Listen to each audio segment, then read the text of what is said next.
अभी हमारे इस क्षेत्र के कहीं बड़े जाने वाले उद्देश्य के हिसाब से निकल जाएगा आप मंच पर पहुंचे सरकार जी। तो झुक के बैठे परिंदे को परवाज देता है, झुक कर बैठे परिंदे को परवाज देता हो और गीत के संगीत को एक अनोखा सा अंदाज देता हो और आप सबके मन में मिश्री सी घोड़े ऐसी कृष्ण के बच्ची जैसी आवाज वाले प्रकाश जी को आवाज देता हो। प्रकाश जी को आवाज देता हो जिनकी आपके बीच में है प्रकाश जी सरोवर। बहुत बहुत धन्यवाद सर।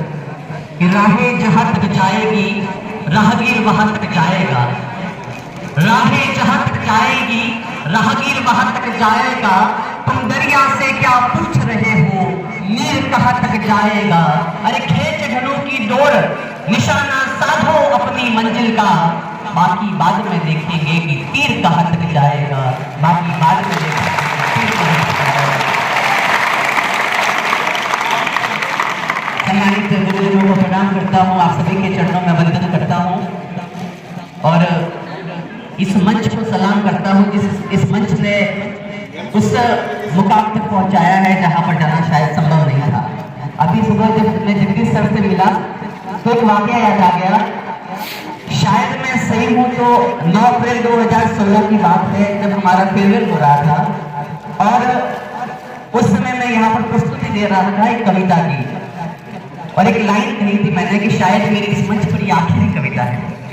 सर मुझे पर्सनली बाद में मिले थे, उन्होंने कहा था कि ये इस मंच पर तेरी आखिरी प्रस्तुति नहीं होगी क्योंकि नवोदय विद्यालय ऐसा नाम है जिसका रिश्ता बहुत सालों तक रहता है और हम बीच बीच में इस मंच पर आपको बोलने का मौका अवश्य देंगे। शायद मेरा सौभाग्य है कि इस मंच पर आकर वापस अपनी आवाज आपके बीच में रख रहा हूँ। आप खुद पर यकीन कीजिए, नवोदय एक ऐसी चीज है, नवोदय एक ऐसा नाम है जो कहीं ना कहीं हमारी रगों में बसा है। आप इस जिले की क्रीम है, ये आपका सौभाग्य है कि आप स्कूल में पढ़ रहे हैं।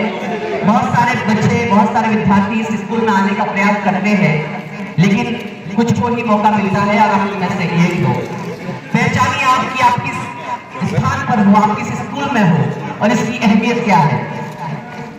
जब इस स्कूल से कोई ऐसा ही बन सकता है, जब इस स्कूल से कोई आरएएस बन सकता है, जब इस स्कूल से कोई आईएएस बन सकता है, जिस स्कूल से जाकर कोई मल्टीनेशनल कंपनी में काम कर सकता है, तो आप सोचिए आप कितने बड़े प्लेटफॉर्म पर हो।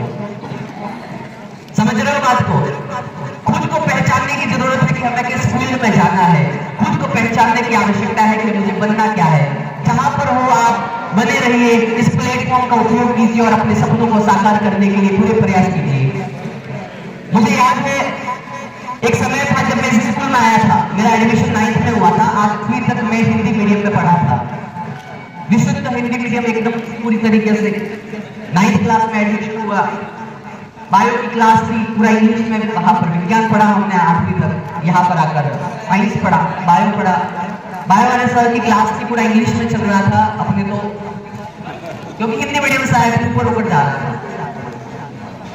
पढ़ा लिए सर चले गए, अगले दिन क्लास में आए सर वापस, एक एक के प्रश्न चेक करते हुए आए, तुम्हारे प्रश्न का वेयर इज योर क्वेश्चंस, क्योंकि पिछले दिन सर ने क्वेश्चंस लिखवाए थे और हम ठहरे हिंदी मीडियम वाले, हमें नहीं पता कि क्वेश्चन क्या होता है, हमें पता ही नहीं क्वेश्चन क्या होता है, हमने लिखे ही नहीं। मेरे पास चेक करते हुए आए, बोले वेयर इज योर क्वेश्चंस, मैंने बोला जी सर।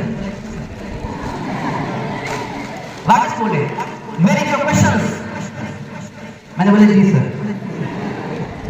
पास में एक माइग्रेशन का विद्यार्थी था, सोमनाथ मांगले, मुझे अभी तक नाम याद है, उन्होंने कहा कि प्रश्न कहाँ है, मैंने बोला कौन से प्रश्न, बोले सर ने कल लिखवाए थे वो।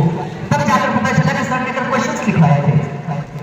ऐसी कंडीशन थी जब मैं इस स्कूल में आया था और जब मैं इस स्कूल से पास होकर गया तब मेरे 91% थे।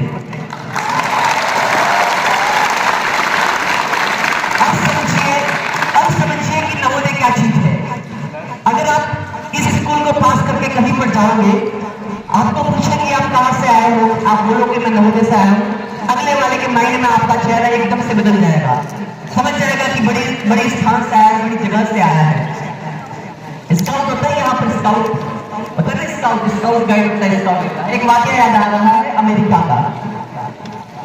एक 12 साल का लड़का था, वो तत्कालीन राष्ट्रपति थे जॉन एफ कैनेडी, उनसे हाथ मिला रहा था, राष्ट्रपति अवार्ड से सम्मानित हो रहा था। अपने भी जाते राज्यपाल के लिए राष्ट्रपति अवार्ड से सम्मानित होने जा रहा था। तो राष्ट्रपति के मन में एक सवाल पैदा हुआ कि छोटा सा लड़का है, 12 साल का लड़का है और अपने देश के सबसे बड़े पद से हाथ मिला रहा है, तो क्यों न उससे पूछा जाए कि इसके मन में क्या चल रहा है।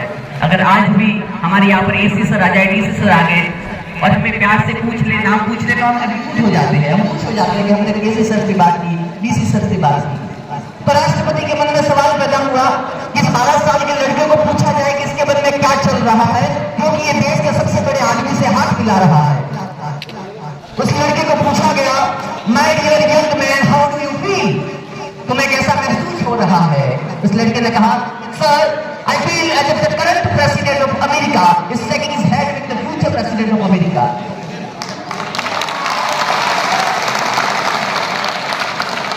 उस लड़के ने कहा कि सर, अमेरिका का वर्तमान राष्ट्रपति अमेरिका के होने वाले राष्ट्रपति से हाथ मिला रहा है। And bill Clinton became the president of America twice, और वही लड़का बड़ा होकर अमेरिका का 2 बार राष्ट्रपति बना और उसका नाम था बिल क्लिंटन।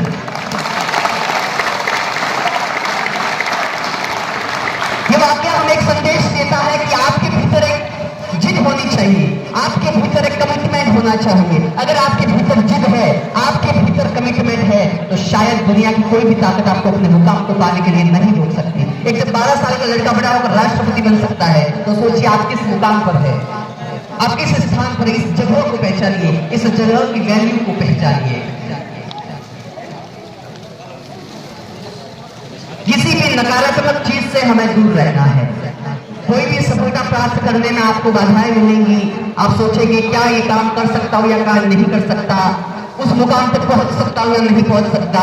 2 दोस्त थे, एक 6 साल का था, एक 10 साल का था। दोनों साथ साथ नहाते थे, साथ साथ खाते पीते थे, साथ साथ खेलते थे। एक दिन खेलते खेलते गांव से बाहर चले गए। एक लड़का 6 साल का था, एक लड़का 10 साल का था।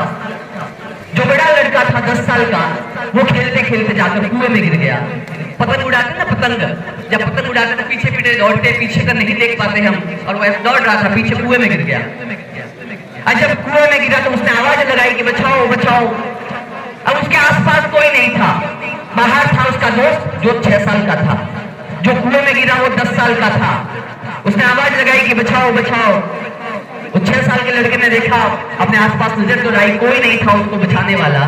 फिर उसकी नजर पड़ी एक बाल्टी पर, कुएं के पास बाल्टी पड़ी थी जिस पर रस्सी बंधी हुई थी। उसने एक सेकंड भी वेस्ट नहीं किया और इस बाल्टी को कुएं में डाल दिया और उसको बोला कि पकड़ इसे। उस 10 साल के लड़के ने, जो कुएं में गिरा था, उसने बाल्टी को पकड़ा। 6 साल का जो लड़का था वो उसको खींच रहा है, खींचता रहा और तब तक नहीं रुका जब तक उस बच्चे को बाहर नहीं निकाल पाया। और लास्ट में उसने उस बच्चे को बाहर निकाल दिया। एक 6 साल के लड़के ने 10 साल के लड़के को बाहर निकाल दिया। अब यहाँ तक तो सब ठीक था, गले मिल रहे हैं, रो रहे हैं कि अच्छा हुआ बच गया। लेकिन एक तरफ उसको डर भी था। डर ये था कि जब घर जाएंगे, घर वालों को ये बात बताएंगे तो उसकी बात पर उनकी पिटाई होगी कि तुमने इतनी मस्ती की तो की क्यों। लेकिन मजे की बात ये थी, ऐसा कुछ भी नहीं हुआ। जब वो घर गए, घर वालों को ये बात बताई कि कुएं में गिरा, हमने इसको बाहर निकाल दिया, तो गांव वालों में से किसी ने भी उनकी बात पर विश्वास नहीं कर दिया। इसलिए नहीं किया क्योंकि वो अपनी जगह ठीक भी थे। एक 6 साल का लड़का जो ठीक से बाल्टी तक नहीं उठा सकता, एक 10 साल के लड़के को कुएं में से बाहर कैसे निकालेगा। लेकिन उस गांव में एक व्यक्ति था जिन्होंने इनकी बात पर विश्वास किया। गांव के सबसे समझदार बुजुर्गों में से एक, जिन्हें प्यार से सब रहीम चाचा कहते थे। तो गांव वाले ने कहा कि अगर रहीम चाचा अपनी बात को, इनकी बात को मान रहे हैं तो शायद कुछ न कुछ तो बात होगी। सब गांव वाले इकट्ठा होकर उनके पास गए और कहा कि देखो जी, हमें तो कुछ समझ आ नहीं रहा, आप ही बता दो ये हुआ तो हुआ कैसे। उन्होंने कहा कि इसमें मैं क्या बताऊं, बच्चा बता तो रहा है कि उन्होंने कैसे किया। वो कुएं में गिरा, उसने बाल्टी डाली, उसने पकड़ा, उसने खींचा, बाहर निकाल लिया, मैं क्या बताऊं, सब बता तो दिया। 1 मिनट के लिए सब शांत हो गए। उन्होंने कहा कि सवाल ये नहीं है कि ये कैसे कर पाया, सवाल ये है कि ये क्यों कर पाया। इसका सिर्फ एक जवाब है कि जिस वक्त ये कुएं में गिरा, जिस वक्त इसने बाल्टी डाली, उसने खींचा, बाहर निकाला, उस समय तक दूर दूर तक कोई नहीं था इस बच्चे को ये कहने वाला कि तू ये नहीं कर सकता। कोई नहीं था इस बच्चे को ये बताने वाला कि तू ये नहीं कर सकता, और यही कारण है कि ये बच्चा कर पाया। मतलब जब तक हम नकारात्मकता को बाहर नहीं निकालेंगे, जब तक माइंड में ये सेट रखेंगे कि मैं कर सकता हूँ, तब तक कर सकता हूँ, लेकिन सवाल आपके मन में पैदा हो गया कि मैं ये नहीं कर सकता, शायद आप कहीं ना कहीं अटक जाओगे। हमेशा चीजों में, हमेशा जिंदगी में सकारात्मक रहिए, नकारात्मकता से दूर रहिए, अपने अचीवमेंट को प्राप्त करिए, सपने बड़े देखिए, मंजिल जरूर ही मिल जाएगी। अंत में मैं इतना ही कहूंगा, नवोदय पर पंक्तियां हैं, आपका साथ चाहूंगा, अगर सही लगती है तो आपकी तालियां चाहूंगा। अमूमन ऐसा होता है कि जो भाषण देते हैं, कविताएं बोलते हैं, उनको तालियां चाहिए होती है, और समय समय पर बजाने वाला भी चाहिए होता है। ये क्यों सकते हैं, कोई नहीं बताएगा, मैं बता रहा हूँ। ठीक है, अब अंतिम पंक्तियां है कि इतिहास की हर घटना से बनना सीखो। सुनिएगा गौर से, जगदीश सर से निवेदन करूंगा, सर आपसे आपका भी ध्यान चाहूंगा। जगदीश सर का अहम रोल है मुझे अपनी आवाज को बाहर निकालने में। अगर मैं यहाँ से ठीक से बोल पा रहा हूँ तो यही सर है जो मुझे अंगुली पकड़ के इस मंच पर लेकर आए थे और कहा था कि तू बोल, और आज मैं बोल पा रहा हूँ।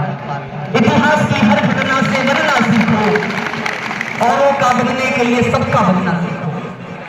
इतिहास की हर घटना से बनना सीखो और औरों का बनने के लिए सबका बनना सीखो। अरे जीवन की परिभाषा तो मिलेगी किताबों में, जीवन की परिभाषा तो मिलेगी किताबों में, उसको जानने के लिए नवोदय के मंच पर आकर जीना सीखो। बहुत बहुत धन्यवाद।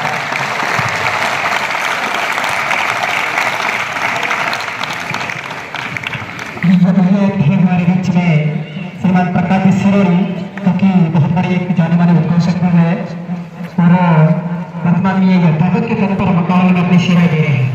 नीचे कार्यक्रम के लिए मैं आवाज देने जा रहा हूँ।